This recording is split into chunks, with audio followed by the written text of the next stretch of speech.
സിനിമയിൽ ബാലതാരമായി വന്ന് അഭിനയത്തിലും സംവിധാനത്തിലും സ്ക്രിപ്റ്റിലും സംഗീതത്തിലും നൃത്തത്തിലും മേക്കപ്പിലും എന്നുവേണ്ട സിനിമയുടെ സർവ്വ മേഖലകളും തന്റെ കൈവെള്ള പോലെ മനഃപ്പാടമാക്കിയ അതുല്യ കലാകാരനാണ് കമലഹാസൻ. അദ്ദേഹം സിനിമയ്ക്ക് നൽകിയ സംഭാവനകളെ മാനിച്ച് ഉലകനായകൻ എന്ന് തീർച്ചയായും വിളിക്കാവുന്ന ഒരു കലാകാരനാണ്. പക്ഷേ ആർക്കും എങ്ങനെ വേണേലും ജീവിക്കാം, അത് അവരുടെ സ്വാതന്ത്ര്യവും ഇഷ്ടവുമാണ്. കമലഹാസന്റെ വ്യക്തിജീവിതം അത്ര തെളിമയാർന്നതല്ല. അദ്ദേഹത്തിന്റെ കുടുംബജീവിതത്തിൽ അദ്ദേഹം സിനിമയിലെ പോലെ അത്ര കണ്ട് ശോഭിച്ചിരുന്നില്ല. ഒന്നിലേറെ പ്രണയബന്ധങ്ങളും വിവാഹബന്ധങ്ങളും ജീവിതത്തിൽ പകർത്തിയ ആളാണ് കമൽ. അന്തരിച്ച ശ്രീവിദ്യയുമായി ഉണ്ടായിരുന്ന പ്രണയം തകർന്ന ശേഷം നർത്തകിയായ വാണി ഗണപതിയെ വിവാഹം ചെയ്തു. ഈ ബന്ധം നിലനിൽക്കുമ്പോൾ തന്നെ നടി സരികയുമായി അടുത്തു. പിന്നീട് വാണിയുമായി പിരിഞ്ഞ ശേഷം നടി സരികയെ വിവാഹം ചെയ്തു. സരികയിൽ കമലഹാസന് പിറന്ന മക്കളാണ് ശ്രുതിഹാസനും അക്ഷരാഹാസനും. ശ്രുതി വളർന്ന് കൗമാരത്തിലേക്ക് കടക്കുമ്പോൾ തന്നെ സരികയുമായുള്ള ബന്ധം ആടിയുലഞ്ഞു. കമലഹാസനെ സഹിക്കവയ്യാതെ സരിക 2 മക്കളെയും കൊണ്ട് മുംബൈയിലേക്ക് തിരിച്ചുപോയി. അവിടം കൊണ്ട് തീർന്നില്ല കമലിന്റെ പ്രണയബന്ധങ്ങൾ. സരികയുമായി പിരിഞ്ഞ ശേഷം കമൽ നടി ഗൗതമിയുമായി ലിവ് ഇൻ റിലേഷനിലേക്ക് കടന്നു. 13 വർഷം ഗൗതമിയുമായി ലിവ് ഇൻ റിലേഷനിലായിരുന്ന കമൽ പിന്നീട് ഗൗതമിയുമായുള്ള പരസ്പര ബഹുമാനവും സത്യസന്ധതയും ഇല്ലാതാക്കി. അങ്ങനെ ആ ബന്ധം ഒരു വേർപിരിയലിൽ കലാശിച്ചു.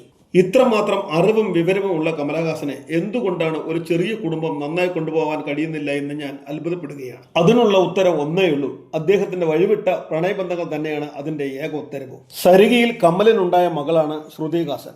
കമൽ സരികയുമായി പിരിയുന്ന സമയത്ത് ശ്രുതി കൗമാരത്തിലേക്ക് കടന്നു കഴിഞ്ഞിരുന്നു.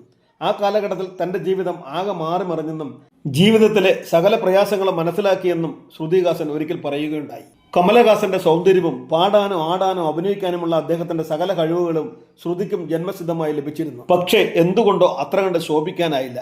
അച്ഛന്റെ പ്രശസ്തി സിനിമാ രംഗത്തേക്ക് കടന്നു വരാൻ തുടക്കത്തിലേറെ സഹായിച്ചിട്ടുണ്ടെങ്കിലും അദ്ദേഹത്തിന്റെ പേരുപയോഗിച്ച് വളരാൻ ഞാൻ ശ്രമിച്ചിട്ടില്ല എന്ന് ശ്രുതി പറഞ്ഞു. 39-കാരിയായ ശ്രുതിക്ക് ഒന്നിലധികം പ്രണയബന്ധങ്ങൾ ഉണ്ടായിട്ടുണ്ടെങ്കിലും ഇവയൊന്നും വിവാഹത്തിലേക്ക് എത്തിയില്ല. ഡൂഡിൽ ആർട്ടിസ്റ്റായിരുന്ന കാമുകൻ ശന്തനു ഹസാരിക്കൊപ്പം മുംബൈയിൽ ഒരുമിച്ച് ജീവിതം ആരംഭിച്ചെങ്കിലും വർഷങ്ങൾ നീണ്ട ഈ ബന്ധം ഒരു ബ്രേക്കപ്പിൽ അവസാനിച്ചു. വിവാഹത്തിൽ തനിക്ക് വിശ്വാസമില്ലെന്നാണ് ശ്രുതിഹാസൻ പറയുന്നത്. അമ്മ സരികയുടെ അനുഭവം കണ്ടുപിടിച്ചതായിരിക്കാം. എന്നും പ്രണയത്തിലായിരിക്കുന്നതാണ് എനിക്കിഷ്ടം. ഇത് അച്ഛൻ കമലിൽ നിന്ന് പകർത്തിയതാവാം.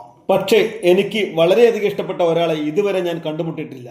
മൈക്കൽ കോർസലെ, നടൻ സിദ്ധാർത്ഥ്, ശന്തനു ഹസാരിക എന്നിവരെയെല്ലാം ഞാൻ പ്രണയിച്ചിട്ടുണ്ട്. എന്റെ ഈ ബന്ധങ്ങളെല്ലാം തന്നെ പരാജയപ്പെട്ടു. എന്താ അല്ലേ? വർഷങ്ങളോളം പ്രണയിക്കും, കൂടെ താമസിക്കും, പക്ഷെ എനിക്ക് വിവാഹം ഇഷ്ടമല്ല. എന്താ ചെയ്യുക? 10 ഗുണം 10 ഗുണം എന്ന് നമ്മുടെ നാട്ടിലേക്ക് ഒരു ചൊല്ലുണ്ട്.